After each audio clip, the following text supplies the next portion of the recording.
official. I have FOMO, not to be confused with MoFo. Those are two completely different things. Yes, I have a fear of missing out. A social media influencer with millions of followers recommended I try this new acne treatment. So of course I had to. Well, I woke up the next morning with chemical burns across my face. Turns out that influencer was really a salesman, not a dermatologist. That mofo.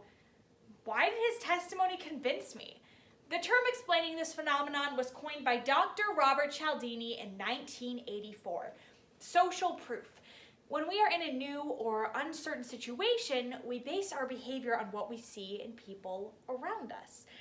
We like to think we don't live life bending to the will of the crowd, but have we ever considered that we may be manipulated into blindly obeying fabricated social norms in our everyday lives? In order to answer this question, we'll hop on the bandwagon and take a look at some historical examples of social proof. We'll join the herd and examine how the wealthy and powerful use social proof to indoctrinate us on a larger scale.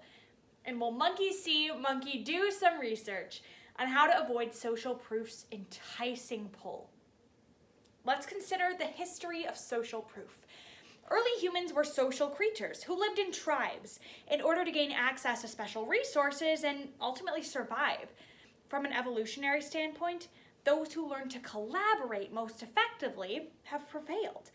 Over time, businesses have found ways to exploit conformity and imitation, maximizing your fear of missing out on a quality experience. A 2019 Status Labs study concluded that most purchases stem from user reviews and star ratings.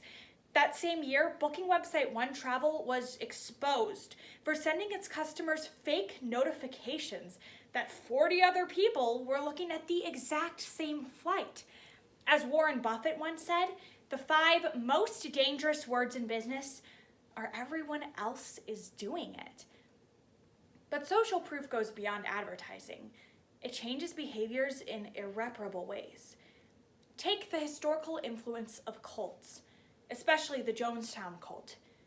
Jim Jones convinced 900 followers to drink cyanide by persuading just one woman. Once she stepped forward to drink the Kool-Aid, everyone else fell in line with alarming tranquility. Eventually, a mass of bodies piled on top of the Guiana soil. Now, I know some of you might be thinking, I'm a free thinker. I'm never going to join a cult.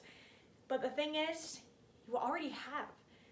Social media constantly reminds us how everyone else is living, and it uses algorithms designed to show us content that is most engaged with at the top of your feed. So, as the New York Times reported in January 2018, big names like Trump appointee Lynn Patton, CNN commentator Hillary Rosen, and even Great British Bake Off judge Paul Hollywood purchased fake followers from Devumi, a follower factory that programs 3.5 million bots to automatically retweet and like their clients' posts. Laborers are paid pennies to click away on thousands of phones in undercover operations known as click farms. It appears like more people agree with their message, compelling you to pass it along too. Just last month, cybersecurity experts found evidence that Reddit bots helped fuel speculative fervor surrounding the GameStop frenzy. Social proof is no longer conformity. We comply with and obey the laws of whoever wields the power over our precious methods of communicating with each other. What do psychology experts have to say about this growing danger? They warn the first problem arises when the crowd's judgment isn't real to begin with, like fake followers. We should become especially perceptive to noticing this. In the words of Dr. Cialdini, instead of relying on your autopilot, glance at the instrument panel and out the window of the aircraft. Furthermore, Jaron Lanier, the father of virtual reality, suggests selecting the media you want to engage in, rather than relying on the recommended page. Because social proof nudges you behaviorally in a specific direction, a study run in 2020 by psychologists from the University of Utrecht concluded that people who plan ahead and anticipate this influencing technique, known as nudging, avoid facing negative consequences. And lastly, beware of shills, like that dermatologist who was really just hired by a company to endorse their product. After looking at historical examples of social proof, examining the insidious power it wields over us online, and investigating ways to avoid it, we can see that social proof, when in the wrong hands, controls an oblivious population and limits our freedom to make critical decisions.